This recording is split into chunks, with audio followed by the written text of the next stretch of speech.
Mesdames et messieurs, bienvenue à votre chronique, la chronique du soir, la tribune de décryptage des faits marquants de l'actualité nationale. C'est avec notre consultant politique, Agapit Napoléon Aforica. Bonsoir. Bonsoir, Obiad.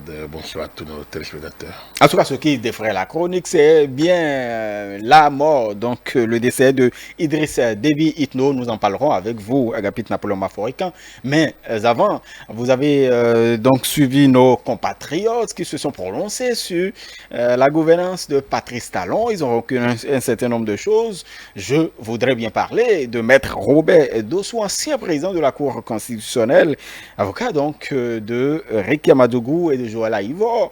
Martin Rodriguez également, quand on prend quand même cet entretien de Maître Robert Dossou, il reconnaît par ailleurs que des choses sont faites pour le développement du Bénin.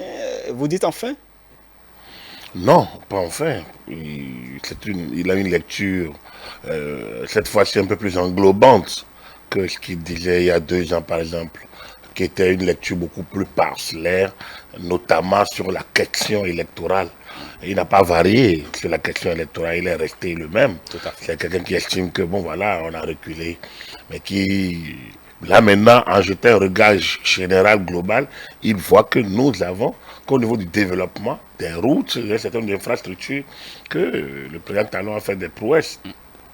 Il est admiratif, mais il estime que ce n'est pas suffisant et qu'il faudrait qu'il ouvre le jeu et qu'il y ait de la contradiction. Voilà ce qu'il dit. Il faut qu'il y ait de la contradiction, qu'il faut qu'il y ait autre point de vue que ce qu'il a. Qu'on peut mettre la critique. La critique, voilà. Donc voilà sa lecture des choses.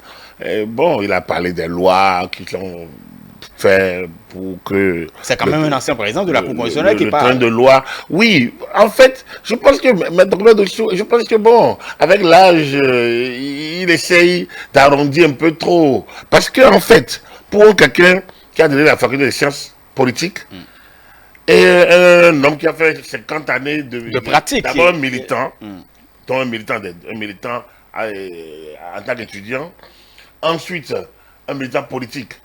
Hein? Je pense qu'il devait avoir une lecture politique des choses. Tout n'est pas une lecture purement juridique. Il y a une lecture politique et en lecture politique, le chef d'État a fait une option. Il a fait une option de développement. Et il est passé, je pense qu'il a dit clairement après l'élection législative, en parlant que si on doit faire de la démocratie, on doit parce qu'on nous adulte dehors pour une démocratie débridée qui ne nourrit pas les populations. Il a dit clairement sa lecture des choses. Il s'agit de remettre la démocratie au service du développement. Donc, il n'a pas dit qu'il abandonne la démocratie. Mais cette démocratie prise en charge, cette démocratie compromission, cette démocratie où personne n'est responsable de rien, cette démocratie où on remet tout en cause, eh bien, il devrait être responsable de ce que nous faisons. Donc, c'est une vision plus maturiste, plus responsable de la pratique de la démocratie que Patrice Talon développe. Il a parlé de la dictature du développement. C'est peut-être un peu trop fort. Mais ici, il n'y a pas une dictature du développement. Il y a que, on a dit, on remet les choses à l'endroit. On vote les textes. Les textes n'ont écarté personne. Si les gens avaient travaillé à aller aux législatives de 2019, ils auraient été là. Et peut-être que d'autres redoutent peut-être la dictature du développement, mais d'autres redoutent également la dictature des lois. Non, la dictature des lois, il n'y a même pas de débat. C'est leur règne. C'est leur règne. C'est avant la loi qu'il peut y avoir débat, qu'il peut y avoir discussion, qu'il doit y avoir compromis au besoin. Mais dès que la loi est prise, elle s'impose à tous. Il n'y a pas de débat. Je suis prêt à en débat avec la dictature des lois, ça là, il n'y a pas de débat. Parce que ceux qui appliquent les lois, ce n'est plus ceux qui le votent. Ceux qui appliquent les lois, c'est le gouverneur. Ça s'impose à eux, parce qu'il y a des voies de recours. C'est le juge, ça s'impose à lui. Parce qu'il y a également des voies de recours. Et donc, en la matière, il n'y a pas de débat sur la loi. Et c'est justement ce que notre classe politique n'avait pas bien cerné. Les lois de 2018 étaient prises à l'unanimité, presque. Et puis c'est dans leur unanimité qu'il y a eu problème.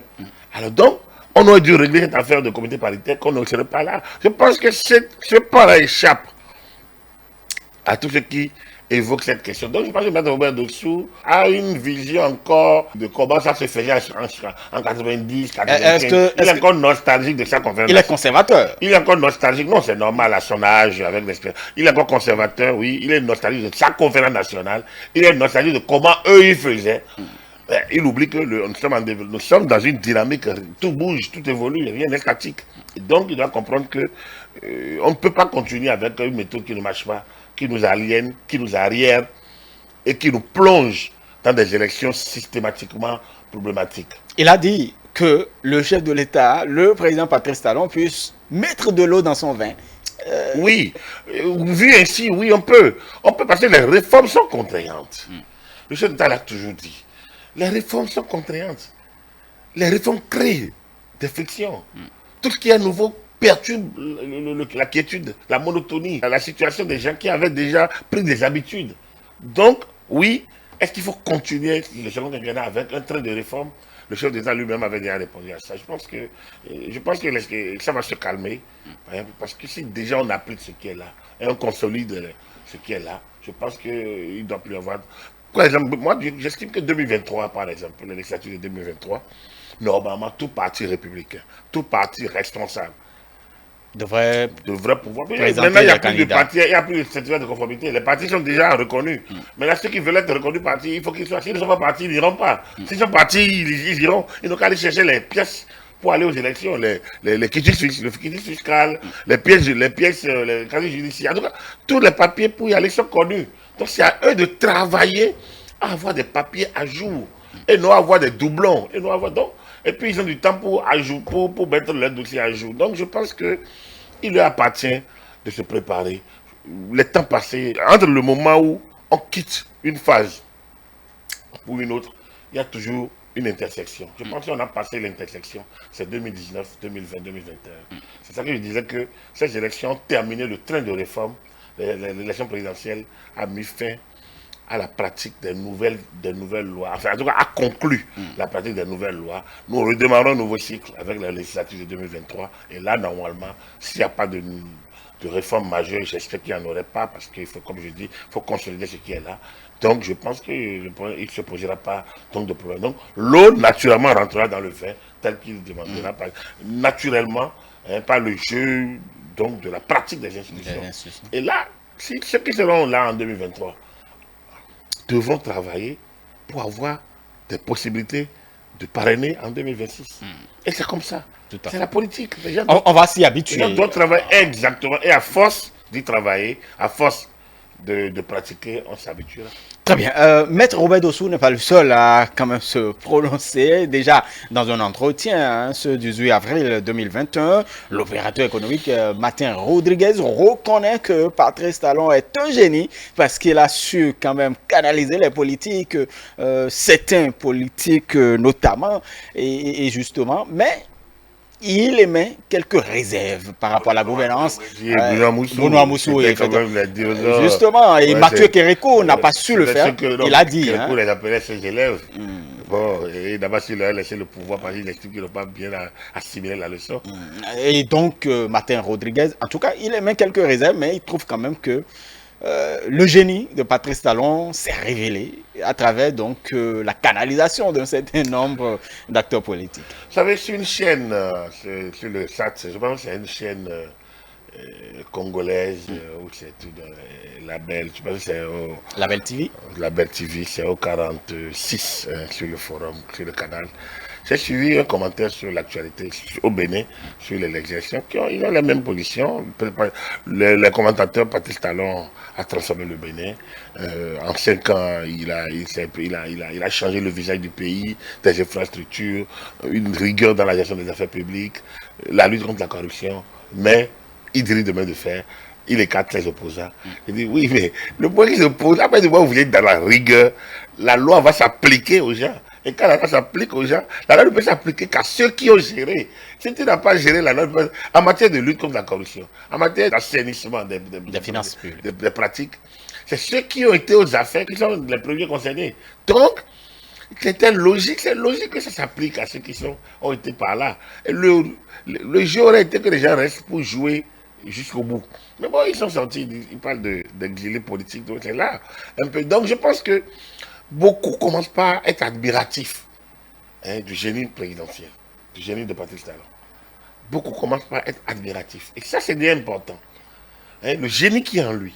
Je vous l'ai dit, les élections, Les gens disent, bon voilà, tel a travaillé, tel. Oui, beaucoup ont travaillé. Mais c'est lui, c'est ce génie de Patrice Talon qui l'a fait gagner ces élections. Ah non, pour certains, d'autres ont travaillé. Hein. Ils ont travaillé Ils la paternité de la victoire. Hein. J'espère qu'on aura l'occasion de d'y revenir. Mais c'est le génie de Patrice Talon qui a fonctionné.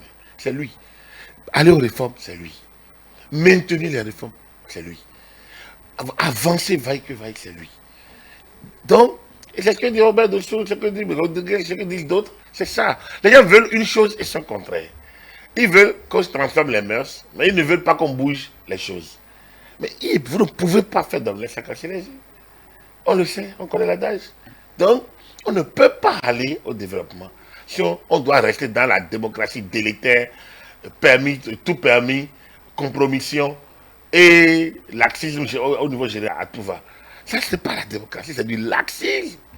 Aucune démocratie, même les Occidentaux. Quand on a condamné Sarkozy, on appelle ça comment? C'est pas une démocratie. Il n'a pas été chef d'État. Alors, c'est pas la justice française. Pourquoi on ne dit pas que c'est un règlement de compte?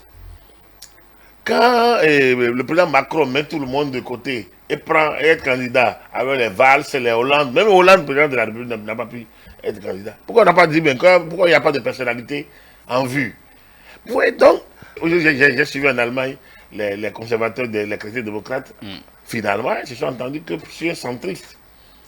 C'est un centriste qui est aujourd'hui celui qu'ils ont porté pour remplacer Merkel. Ça ne fait pas l'unanimité au sein de toute la famille.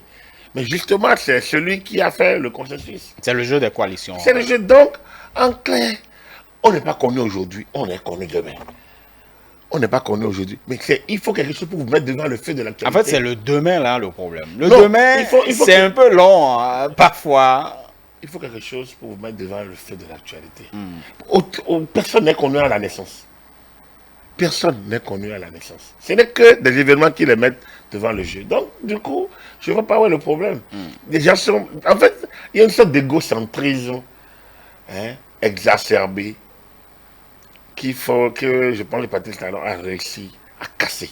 Et c'est ça qui fait mal à beaucoup. Je pense que le génie présidentiel est encore là. Donc, dans l'ensemble, moi, je me réjouis aujourd'hui parce que l'ayant découvert quand même très tôt, je ne suis pas parti des premiers à le concevoir, mais dès qu'il a pris la fonction présidentielle, moi 6 mois après, je me suis rendu compte que ce monsieur veut faire quelque chose de différent, de nouveau, et surtout il a envie d'impacter. Et ça, j'ai vu venir, et je pense que je suis heureux que la lecture que je fais des choses se confirme, et que même ceux qui sont les plus grands critiques reconnaissent que beaucoup de choses se font. Maintenant, le génie doit aussi se manifester là maintenant dans la gestion justement des opposants. Il a dit d'ailleurs le jour du vote, il a dit nous allons amener certains à la raison. Un peu, je sais que je... Oui, tout à fait. Bon, alors, ça veut dire quoi? Penser les plaies. Ça veut dire quoi? Donc, il est convaincu qu'il y a des gens avec qui on peut parler. Donc, c'est sûr que des choses vont se faire également par là. Mais il y en a qui vont se radicaliser. On ne peut pas. Ceux qui appellent à brûler, à casser, on ne peut pas. L'État ne peut pas s'affaiblir devant les individus. Donc, ouais, je pense que Patrice Talon il a une vue, il a une boussole, il a une feuille de route qu'il suit. C'est un génie, effectivement. Et je pense que ce génie, il faudrait vraiment que dans les 5 années à venir, il nous aide à renforcer les acquis pour que rien ne soit plus comme avant. Très bien. Agapit Napoléon Maphorican, comme je l'annonçais, l'Afrique a perdu un de ses vaillants héros, on pourrait le dire ainsi. En tout cas, le peuple cadien est en deuil puisque Idriss Déby Itno nous a quittés. Donc, il était au front, en tout cas, au regard de l'annonce faite par le Conseil militaire de transition. Agapit Napoléon Maphorican. D'aucuns se posent la question toujours de savoir, est-ce un décès au front ou un assassinat dans le camp militaire, en fait, dans le camp de Idriss Déby Itno? D'abord, les analystes, naturellement, doivent laisser libre cours à leurs observations. Et donc, dans le cas d'espèce, oui, pour quelqu'un qui a un véhicule blindé, pour quelqu'un qui, quand même, ne se met pas en treillis pour aller tirer, il va au front, il suit les choses, il donne des ordres, mais il ne sort pas pour un maréchal, se fait C'était trop facile alors d'accepter, vous alors voulez qu'il n'y a dire. pas eu de combat corps à corps, disons, avec quand même les généraux, avec les généraux de N'Djamena. Exactement. Donc quand vous l'analysez, et puis la façon dont la transition était bien pensée, déjà réglée, on a l'impression d'une mort à la Kabila père, d'une mort à la Abacha peut-être, une mort à la Yadema aussi, on ne sait pas. Bon, bref, c'est de ces morts un peu brutales, non attendues, façon, et puis bon voilà quoi. Bon. Vite annoncé. Non, pas vite annoncé, annoncé quand on a déjà réglé les détails. Annoncé quand on a réglé les détails. Les détails de prise de pouvoir. N'oubliez pas que avant qu'on annonce la mort de Yadema père, le fils qui était ministre s'est retrouvé à l'Assemblée nationale, le vice-président de l'Assemblée, président par intérim, l'armée qui a fait allégeance, avant qu'on annonce au peuple. Donc ça, c'était à Lomé en 2005. C'était à Lomé en février 2005. Voilà. Donc au niveau de Kabila père, bon, lui, ça a été annoncé en direct. Puis bon, voilà, le fils là a remplacé le père. En même temps, au niveau du Abacha, voilà, il devait être au sommet de l'OIA, ou à Ouaga en 98. Et voilà, on l'attendait, il n'est pas arrivé, et puis bon, voilà, on annonce qu'il est décédé. Alors, donc de ces cas, alors qu'il était bien portant, qu'il était, sa limousine était même à Ouaga à l'époque, en juin 98. Donc voilà un peu, ces cas, il y a des cas comme ça, de ces décès qui vont rester dans les annales. Il n'y aura jamais une clarification. Bon.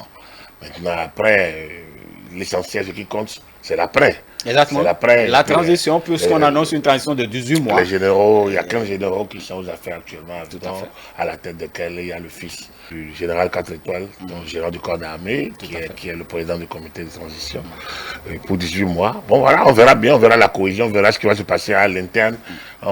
Ça nous permettra peut-être de comprendre ce qui s'est passé. Mais dans le fond, ça c'est la forme. Dans le fond, c'est quand même une forte voix de l'Afrique qui s'est éteinte. Tout à fait. C'est peut-être pas un démocrate dans la formule occidentale. Et effectivement, Agapit, je vous lance sur la question. Vous savez, la France a quand même réagi.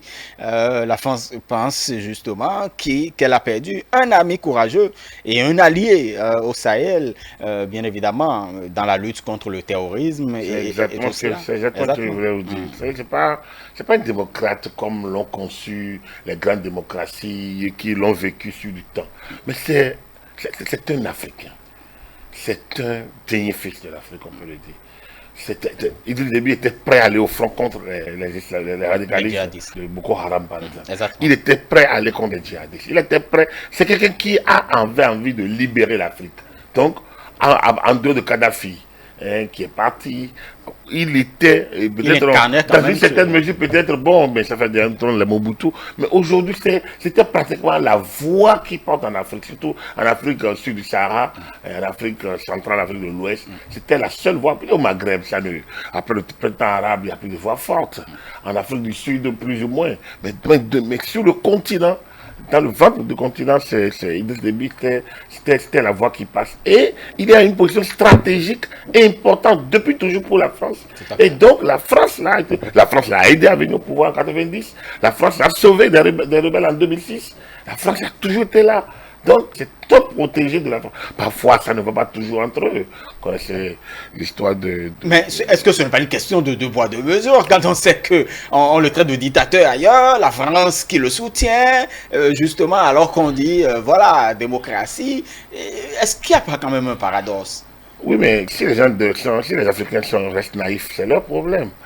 François Mitterrand a parlé qu'il n'y a pas de la boule en 90, il n'y a pas de développement sans démocratie. C'est vrai. Mais est-ce qu'il y a des démocraties prêtes à porter? Voilà la question. Aucune, je l'ai dit, il n'y a pas de démocratie prête à porter. Il y a des standards. Mais on dirait des standards. Déjà, quand les gens parlent de... Il est au pouvoir depuis des années, par exemple. Depuis 30 ans, quand même. Moi, je regarde, par exemple, que, bon, voilà, avant que la réforme française ne vienne en 2007, où on est passé au quinquennat, le septennat français n'était pas limité. Ça veut dire que si vous venez au pouvoir, vous pouvez faire plus de 14 ans, que François Mitterrand a fait les 14 ans.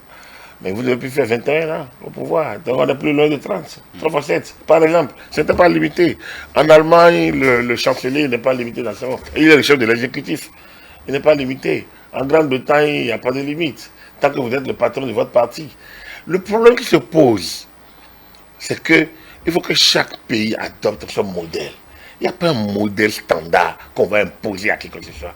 Là, donc, moi, je pense que, à partir du moment où les règles sont acceptées à l'interne, il ne doit plus avoir. Laissez le moment où C'est vrai que je connais votre. Ces connaît un peu votre- moments où on a imposé des systèmes sont terminés. Ça n'a donné rien, nulle part. Aujourd'hui, tout le monde félicite le Niger. Mais vous savez combien de crises le Niger a connu avant d'être aujourd'hui là où il est. C'est une personnalité, c'est Mahamadou Sifou. Il faut saluer. Mais Tangier est venu dans quelles conditions? Qu'est-ce qu'il a voulu faire après? En réalité, c'est compliqué. Quand on regarde le ratio mort et développement, je pense qu'il faut laisser les peuples faire leur expérience. Quand on a chassé Mobutu, la paix, est-ce que les Zaïrois ont eu la paix réellement? Celui qui a chassé Mobutu a été tué lui-même, assassiné quelques mois plus tard. Et donc, le pays s'est enlisé dans une crise. On a pu gérer 2 mandats de l'autre, de son fils. Et puis après, ça a repris, et ainsi de suite. La Côte d'Ivoire, on a envoyé Gbagbo au CPI. Maintenant, on ne retrouve aucune, rien. Vous voyez, l'Afrique est en proie à cette tergiversation. Tout simplement parce qu'on veut imposer un modèle. Il n'y a pas de modèle à imposer. Il faut le laisser.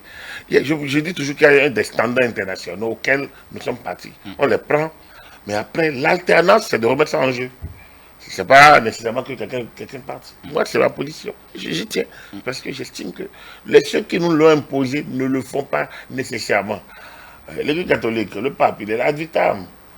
Par exemple. Bon, on vous dira que oui, c'est mais pas la même chose. d'accord, mais la FIFA, c'est une autorité. Vous voyez ce qui se passe aujourd'hui avec la Super League. Mais le monde se joue sur de gros intérêts. Un certain nombre, les nations n'ont pas d'amis, elles ont des intérêts. Quand vous voyez ça, on doit, ceux qui vont tirer des trucs péremptoires, ils vont des trucs, des éléments livresques, des théories non expérimentées réellement. Ça, c'est des théoriciens, ils sont au laboratoire, mais ils n'ont qu'à aller l'expérimenter.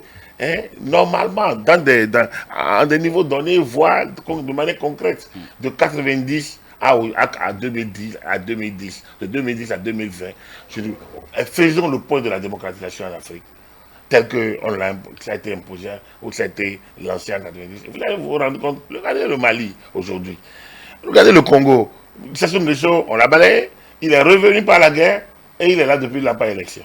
Alors, il y a eu des morts, et ainsi de suite. Faisons le point. Et vous vous rendez compte que les spécimens, l'Afrique centrale aujourd'hui est quoi? Quel est l'état de la démocratie qu'on l'a imposé en 90 en Afrique centrale? Elle est totalement... Le Cameroun, il est là depuis 85. Je vous ai parlé du Congo, Brazzaville. Le Congo démocratique, vous connaissez sa situation. Le Sao Tomé Principe, il est là depuis. Et le Gabon, vous connaissez. Donc le Tchad, vous voyez. Donc voilà la situation dans l'Afrique centrale. Dans cette région de l'Afrique. Ça doit nous faire réfléchir. Parce que le politique de la démocratie. C'est pour ça que je dis que Patrice Talon est un génie. Quand on revient là-dessus, il est un génie parce que lui, il n'a pas mis en cause. Il n'a pas mis les principes démocratiques en cause. Il a réformé le système pour que nous puissions durablement nous maintenir sur la voie de la démocratie. Et ça, ce débat, on peut le faire avec n'importe qui. C'est sûr que ça perturbe, Mais c'est un système qui est façonné pour demain. Alors, au Tchad, quand Déby qui part, c'est un gros trou qui est laissé. Effectivement. Parce qu'on s'inquiète. Nul n'est irremplaçable, mais déjà la stabilité de la région. Ensuite, est-ce que le chaos qu'a connu la Libye, on se retrouvait pas, non, c'est possible parce qu'il y a quand même une rébellion. Donc tout ça, c'est à regarder avec beaucoup d'attention parce que ils sont tous vieux maintenant. Ce sont des choses qui fait maintenant quatrième mandat ou l'autre Obiangema, qui font l'objet qui font office des plus anciens. Ils sont octogénaires. Septuagénaires ou octogénaires. Donc ils sont déjà à un niveau de fatigue. Le président camerounais, le Gabonais diminué par la santé. Donc, il faut regarder, c'est qu'il y a encore beaucoup de choses qui vont se jouer dans cette partie de l'Afrique. Il faut qu'on s'y prépare et que c'est des défis de demain.